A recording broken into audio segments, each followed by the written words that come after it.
Hi అండి, నేను మీ kit kitchen. అందరూ ఎలా ఉన్నారు? బాగున్నారా? ఈరోజు అయితే సింపుల్గా టేస్టీగా అయితే టమాటా కర్రీ చేసుకుందామండి. ముందుగా అయితే కడాయి పెట్టుకొని ఆయిల్ పోసుకుందాం. ఆయిల్ హీట్ ఎక్కాక ఉల్లిగడ్డ, పచ్చిమిర్చి, ఎండుమిర్చి అయితే వేసుకొని వీటిని బాగా ఫ్రై చేసుకోవాలండి. మనకి ఎప్పుడు ఎక్కువ కూరగాయలు ఏమీ కనబడకపోతే టమాటా కర్రీ అయితే చేస్తామండి. మంచిగా ఈ స్టైల్లో చేస్తే మాత్రం చాలా బాగుంటుందండి. ఉల్లిపాయలు ఫ్రై అయిన తర్వాత కాస్తంత పసుపునైతే వేసుకుందాం. కడిగి పెట్టుకున్న కరివేపాకు కూడా అయితే వేసేసుకుందామండి.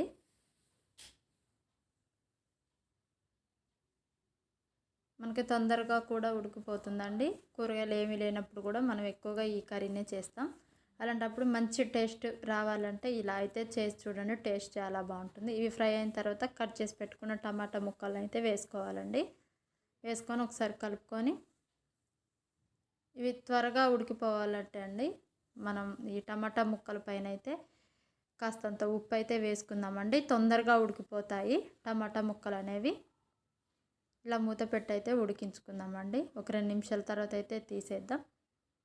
ఇలా కొంచెం టమాటా మగ్గిన తర్వాత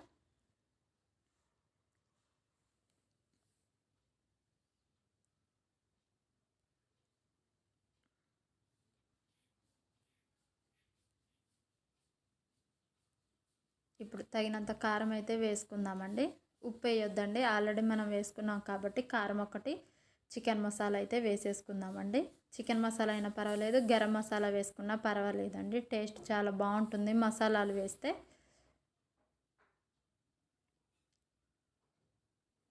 ఇప్పుడైతే టమాటా ఇవి మొత్తం మెత్తగా మగ్గే వరకు అయితే ఉడికించుకుందామండి. చూసారు కదా అండి, ఇలా అయితే మంచిగా ఉడికిపోయింది మెత్తగా టమాటా అనేది.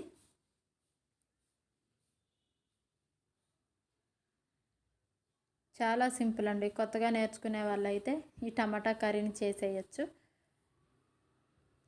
అసలు వంటరాని వాళ్ళు కూడా అయితే చేసుకోవచ్చు అండి. టమాటా మగ్గిన తర్వాత కొంచెం అంత అసలు వేయనట్టుగా చింతపండు రసం అయితే పోసుకుందామండి.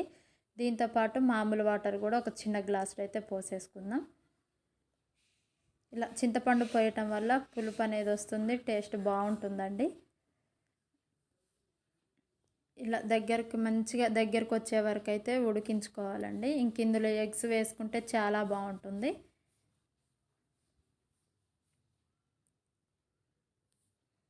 అలాగే కొత్తగా మా ఛానల్ చూస్తున్న వారైతే ప్లీజ్ మా ఛానల్ని సబ్స్క్రైబ్ చేయండి, లైక్ చేయండి, కామెంట్ చేయండి ప్లీజ్.